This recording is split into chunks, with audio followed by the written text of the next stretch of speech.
या कुंदेन्दु तुषार हार धवला या श्वेत पद्मासना या ब्रह्माच्युत शंकर प्रभृति देवे सदा वंदिता सा मां पात सरस्वती भगवती निशेष जाड्यापहा जयति जयति जय मातु शारदे जयति जयति जय मातु शारदे पावन मन जन भावना भर दे जयति जयति जय मातु शारदे। गुरुर्ब्रह्मा विष्णु गुरुर्देवो महेश्वरा गुरुर् साक्षात् परम ब्रह्म तस्मै श्री गुरुवे नमः। गुरुजी चरण स्पर्श।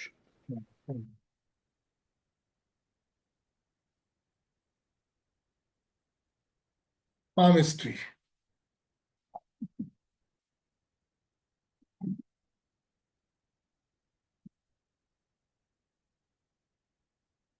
पामिस्ट्री जो सब्जेक्ट है, हम लोग बहुत समय से, और ऐसा भी नहीं है, जो भी कोई आदमी ओकल्ट में आता है वो सबसे पहले जानता है पामिस्ट्री क्या। वो बात अलग है उसने पामिस्ट्री सीखी नहीं सीखी, करी नहीं करी, सीधा एस्ट्रोलॉजी पर ही आ गया या न्यूमरोलॉजी पे आ गया, टैरो पे आ गया। बट इतना जरूर है कि सब लोग पामिस्ट्री जानते जरूर हैं कि क्या है। और नॉर्मली जो लोग भी ज्यादा परिचित नहीं है इस ओकल्ट से, इस साइंस से, वो सब लोग भी, आपको एक बार को हो सकता है डाउट किसी को ये हो कि भाई कुंडली कोई चीज है या नहीं है, टैरो कोई है या नहीं, मगर हाथ देखना जैसे ना हमारे उसमें ही है संस्कारों में कि भाई हाँ हाथ देखा जाता है और हाथ की लकीरें जो है वो बहुत कुछ बोलती है।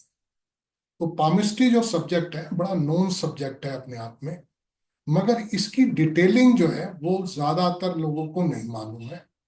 और ठीक है, काफी बड़े बड़े पामिस्ट हुए हैं और बड़ी अच्छी एक्यूरेसी इसके बारे में, पामिस्ट्री के बारे में होती है, और पामिस्ट्री से हम काफी चीजों की जानकारी कर सकते हैं। और इनफैक्ट क्या है, पामिस्ट्री एक सब्जेक्ट और एक नॉलेज या एक डिक्शन तो है ही है, पामिस्ट्री एक फन भी है।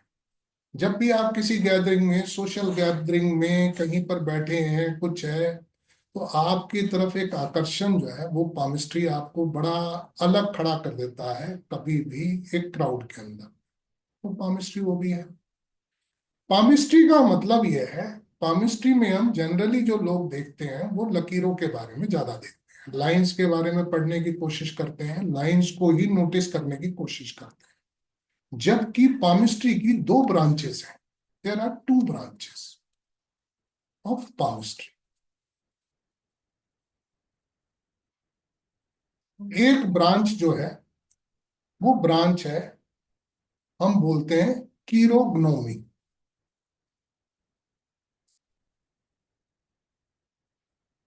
और दूसरी जो ब्रांच है वो है कीरोमेंसी। सभी लोग जानते हैं कीरो की ही पामिस्ट्री का प्रचलन है। कीरो पामिस्ट्री ही को ही कीरो कहा गया, नाम जो है वो कीरो ही है पामिस्ट्री का। एक कीरोग्नोमी है और एक कीरोमेंसी है। कीरोग्नोमी जो है वो फर्स्ट पार्ट है जो हम लोग शुरू भी करेंगे इसी से, और ये सेकंड पार्ट है। कीरोग्नोमी जो है वो हमारे को बताती है, जो ज्यादातर लोग गौर नहीं करते हैं, और ज्यादातर बुक्स में भी बहुत ज्यादा रेफरेंसेस इसके बारे में ज्यादा नहीं है, वो है shape of hand, shape of fingers. और ये जो है हाथ की शेप, हाथ के बारे में मतलब काफी चीजें जो है हम हैंड के बारे में जो देखते हैं, other than lines, other than mounts, वो जो है कीरोग्नोमी है। और इसके अंदर में आप ये मान करके चलिए, जो हमें हाथ मिलता है या जो हमारे हैंड की शेप है, वो हमें एक तरह से हमारे लिए हेरिडिटरी है। जो आपके, इसका जो इन्फ्लुएंस है आपके कैरेक्टर पर और आपके स्वभाव पर, नेचर पर कह सकते हैं, या डिस्पोजिशन पर भी कह सकते हैं। जो हाथ की शेप है, फिंगर्स की शेप है, वो कैरेक्टर के बारे में, नेचर के बारे में बताती है। और दूसरी जो किरोमेंसी है, वो लाइंस है, मार्किंग ऑन स्पाम। ये जो है इवेंट्स बताते हैं हमारे पास्ट, प्रेजेंट और फ्यूचर के। जो लाइंस हैं पाम के ऊपर में, वो बताती हैं इवेंट्स, पास्ट, प्रेजेंट और फ्यूचर के बारे में। तो ऐसे में जो ये सेकंड पार्ट है, अगर हमने फर्स्ट पार्ट को नहीं पढ़ा, अगर हमने हाथ की शेप को नहीं पढ़ा, हाथ के बारे में नहीं जाना, फिंगर्स के बारे में नहीं जाना, तो जो ये लाइंस हैं हम इसको पूरी तरीके से एक समझ लीजिए कि पूरा इसको हम लोग बता नहीं पाएंगे इसके बारे में, या इसके इवेंट्स जो है वो हम प्रॉपरली जज नहीं कर पाएंगे या जस्टिफाई नहीं कर पाएंगे। तो ऐसे में जो फर्स्ट पार्ट है उसके अंदर में हम लोग जो चलेंगे, इसके अंदर shape, formation, skin, texture, nails, इन सब चीजों के बारे में जानेंगे, जो हमारा फर्स्ट पार्ट है। ऐसे में जो ये फर्स्ट पार्ट है, ये थोड़ा सा आदमी को अनइंटरेस्टिंग लगता है, उतना ज्यादा इंटरेस्टिंग नहीं लगता, क्योंकि हमारी बहुत ज्यादा दिलचस्पी जो है वो लाइंस देखने में है पाम में, बजाय पाम की शेप देखने में। क्योंकि वो जजमेंट आपको एक बारी पता लग गई तो उसको, उसका सबसे बड़ा फायदा क्या है, लाइंस के लिए तो किसी को आपके सामने हाथ रखना पड़ेगा, हाथ रखना दिखाना पड़ेगा। मगर शेप ऑफ हैंड जो है, आप कहीं पर भी बैठे हैं, आप किसी के शेप की भी पोजीशन अगर आप जानते हैं पामिस्ट्री को, और आपने उसको प्रॉपरली जज करना सीख लिया है, क्योंकि जो जो चीजें मैं आपको बताऊंगा आपको जनरल लोगों के अंदर ढूंढनी पड़ेगी। आपको वो शेप, वो चीजें जो है लोगों के हाथ पर नोटिस करनी पड़ेंगी, उनके स्वभाव को देखना पड़ेगा, उसको रिलेट करना पड़ेगा, तभी वो चीजें आप जज भी कर पाएंगे और आप आगे प्रिडिक्शंस भी कर पाएंगे। तो ये जो शेप है, ये आपके बिना किसी की आज्ञा के, बिना किसी के बताए भी आप किसी के हाथ की शेप देख सकते हैं। आप उसके बारे में काफी कुछ जान सकते हैं खाली हाथ देख करके, लाइंस देखने की भी ज्यादा जरूरत नहीं है। तो ये जो चीज है, लगता शुरू में अनइंटरेस्टिंग है, but it is very interesting and you will be able to know about most of the things about the person बिना लाइन देखे। तो ऐसे में ये काफी इंटरेस्टिंग हो जाता है लोगों को जब आप इनकी शेप के बारे में देखते हैं हाथ की। और जो ये हाथ है, जो ये मैप है, हम जिसके हैंड की बात कर रहे हैं, ये हमारी पर्सनालिटी के बारे में, हमारे पास्ट और पर्सनल पोटेंशियल के बारे में, ये सारी चीजों के बारे में बताता है। Secrets of brain, fate, character, career, ये सब चीजें बताती हैं। अब बात आ गई राइट हैंड और लेफ्ट हैंड के बारे में, जो बहुत ज्यादा लोगों को इस बात के बारे में जानने में बड़ी दिलचस्पी रहती है, राइट हैंड और लेफ्ट हैंड।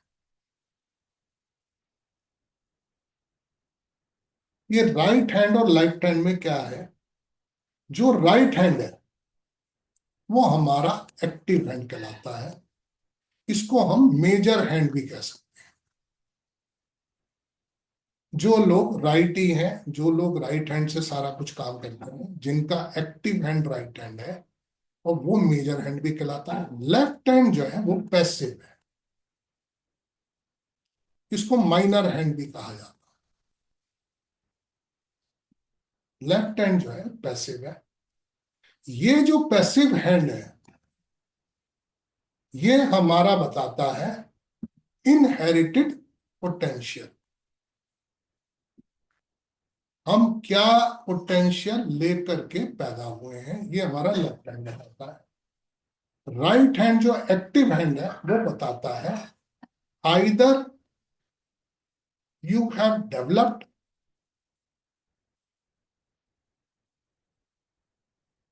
और changed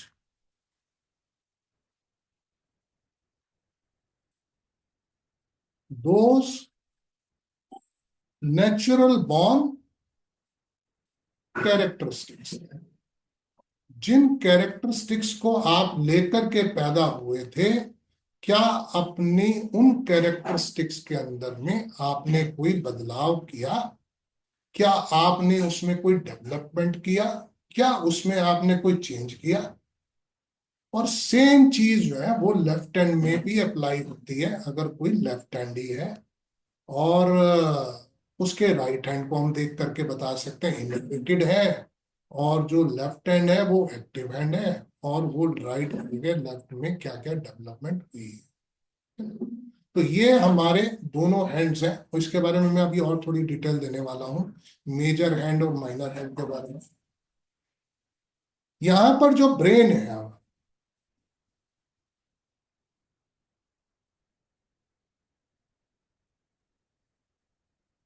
left brain is connected with right hand. इसको हम कॉन्शियस ब्रेन भी कहते हैं।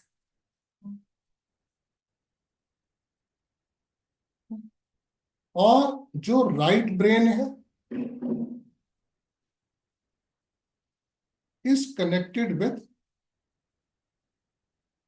ये मैं राइट जो हाफ साइड है, इधर की साइड जो है ये सोलर साइड है। सोलर साइड भी कह सकते हैं इसको, इसको हम रेडियल साइड भी बोलते हैं। और जो ये वाला हिस्सा है, जो हमारी छोटी उंगली वाला हिस्सा है, ये जो है ल्यूनर साइड है। ये ल्यूनर साइड है। उसके अलावा ये चार क्वाड्रेंट्स बन रहे हैं यहाँ पर। चार चार हिस्से हमने एक तरह से हाथ, हथेली को चार हिस्से में बांट दिया हमने यहाँ पर।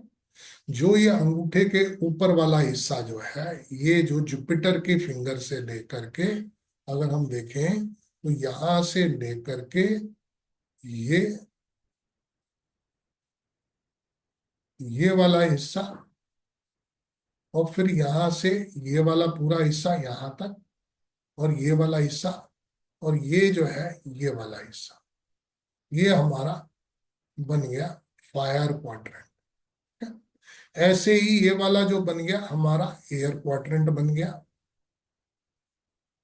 एयर क्वाड्रेंट है। ये नीचे का जो हिस्सा अंगूठे के पास के नीचे की हथेली है, ये बन गया अर्थ क्वाड्रेंट, और ये बन गया हमारा वाटर क्वाड्रेंट।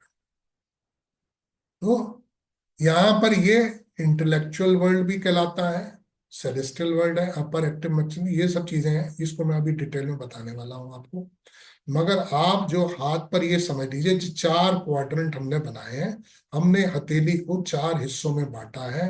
ये फायर क्वाड्रेंट है, ये एयर क्वाड्रेंट है, जो हमारे अंगूठे के हिस्से का ऊपर का हिस्सा है फायर क्वाड्रेंट, जो नीचे का हिस्सा है वो अर्थ क्वाड्रेंट, जो छोटी उंगली के ऊपर का हिस्सा है ये एयर क्वाड्रेंट, और इसके नीचे का जो हमारी हथेली का छोटी उंगली के नीचे का हिस्सा जो है ये वाटर क्वाड्रेंट है।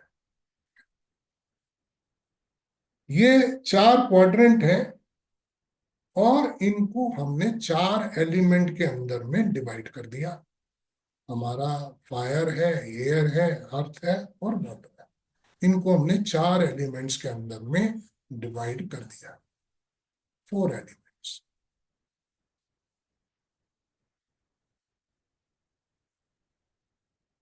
फायर, एयर, अर्थ और वाटर, चार चीजों में हमने इसको डिवाइड कर। जो फायर और अर्थ एलिमेंट है, ये वाले जो दो एलिमेंट है, ये है ये है, ये सोलर साइड पर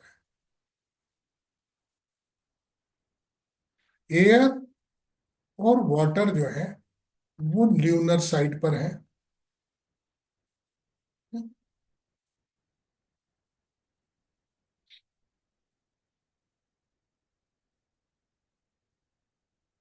यहां पर जो है, अगर हम फायर की बात करते हैं, फायर क्वाड्रेंट हम सबसे पहले लेके चल रहे हैं, फायर क्वाड्रेंट।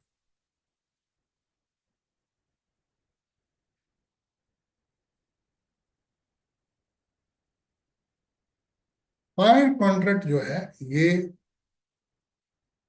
जुपिटर का भी क्वाड्रेंट कहलाता है।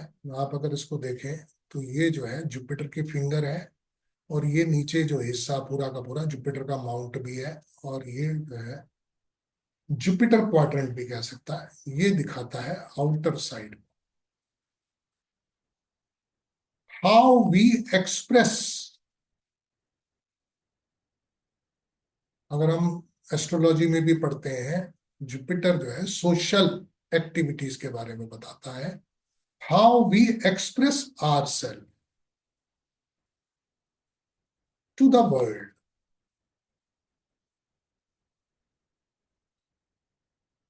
एंड हाउ वी, हमारा परसेप्शन क्या है वर्ल्ड के बारे में, how we perceive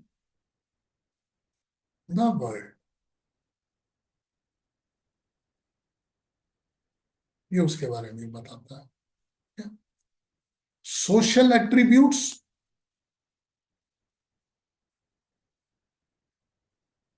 relationships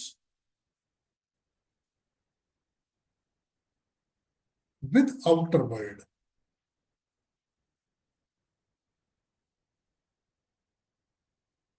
how one express his energy,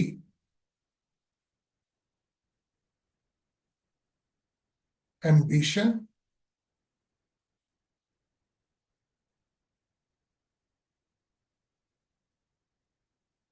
logic, achievements,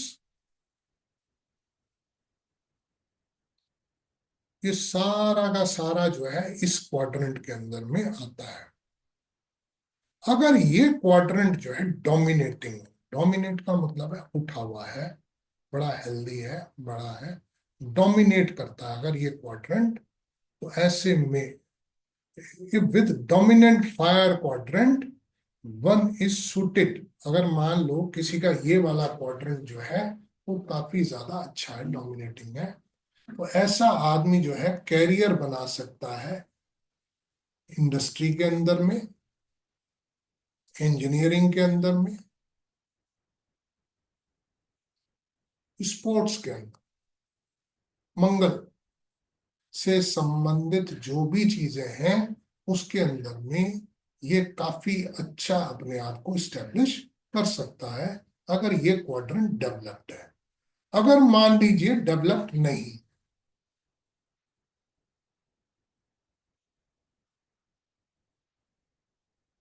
if it is undeveloped, दबा हुआ है, कहीं से उठा हुआ नहीं है, there is lack of confidence, lack of confidence in total, overall जो कॉन्फिडेंस की कमी है।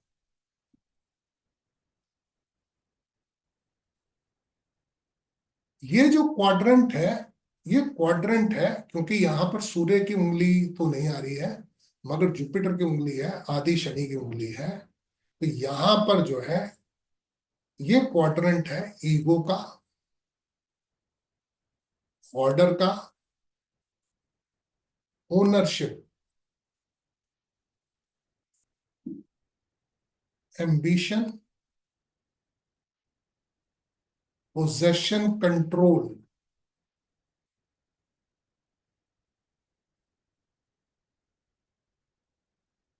मतलब आप ये कह सकते हैं कंट्रोल एंड इन्फ्लुएंस, ये जो है दूसरे को डिक्टेटर की तरह से कंट्रोल करने की कोशिश कर सकता है। He can be a dictator, I want to control others like a dictator. ये क्वाड्रेंट जो है physical structure, constitution of body, खास तौर से स्केल्पटल, जो हमारे हड्डियों का ढांचा है, स्केल्पटल, skeletal system, digestion,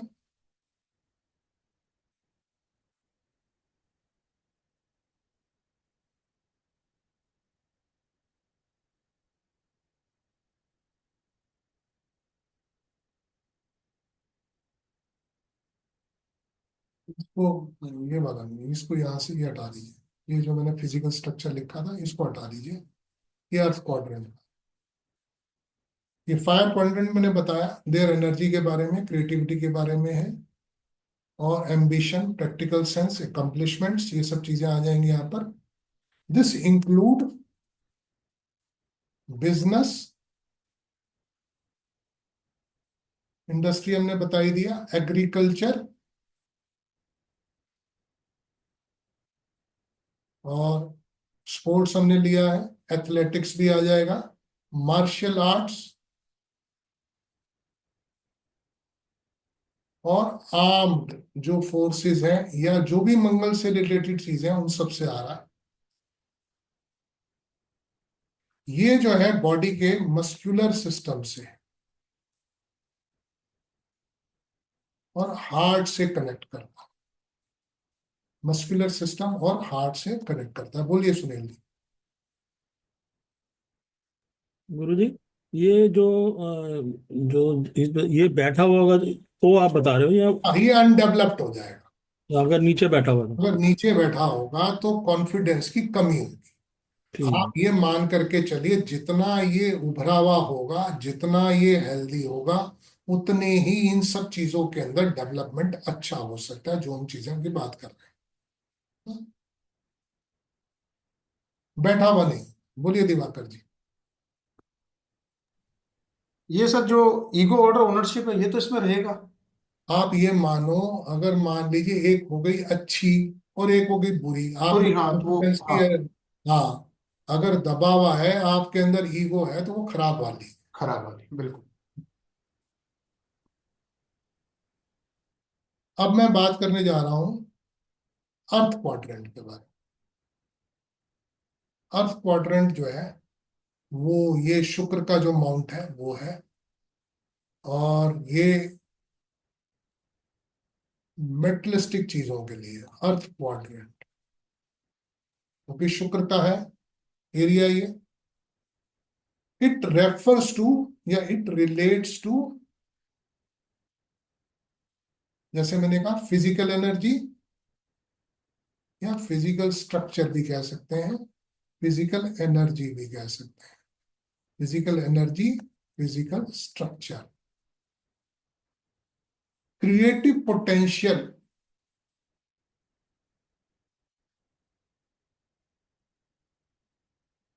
through physical,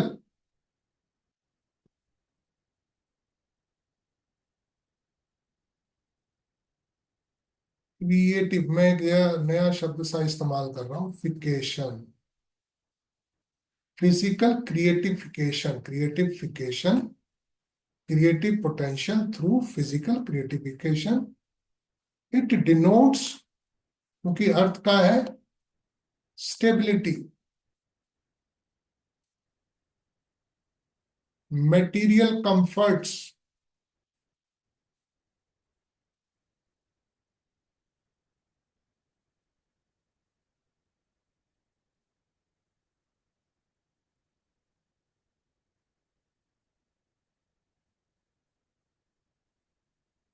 it is a battery of store, या हम कह सकते हैं यह बैटरी है, एक स्टोरेज है नर्चरिंग की, फिजिकल एनर्जी की। आप ये समझिए एक स्टोर हाउस है, फिजिकल एनर्जी है, एक बैटरी है, कितनी चार्ज है, फर्टिलिटी,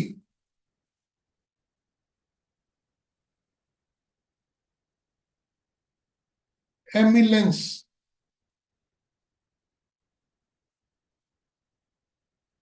एमिलियंस को हिंदी में हम कहेंगे गर्म जोशी।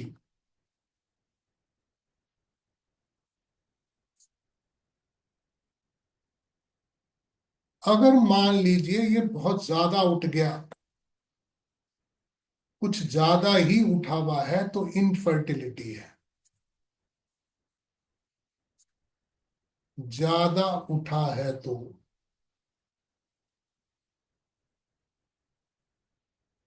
ज्यादा उठा है तो इनफर्टिलिटी। अगर मान लीजिए इसके ऊपर में हरे रंग की वेन्स दिखाई दे जाए, कभी कभी यहाँ पर हरे रंग की वेन्स दिखाई देती हैं, नॉर्मली आप देखेंगे तो यहाँ पर हरे रंग की वेन्स दिखाई दे सकती हैं। जो ये शुक्र का पर्वत है, जो ये अर्थ क्वाड्रेंट है, यहाँ पर अगर हरे रंग की वेन्स दिखाई देती हैं तो ऐसे में वेरियस वेन प्रॉब्लम्स हो सकती हैं। अगर यहाँ पर हरी ये दिखाई देती है, there could be some vein problems.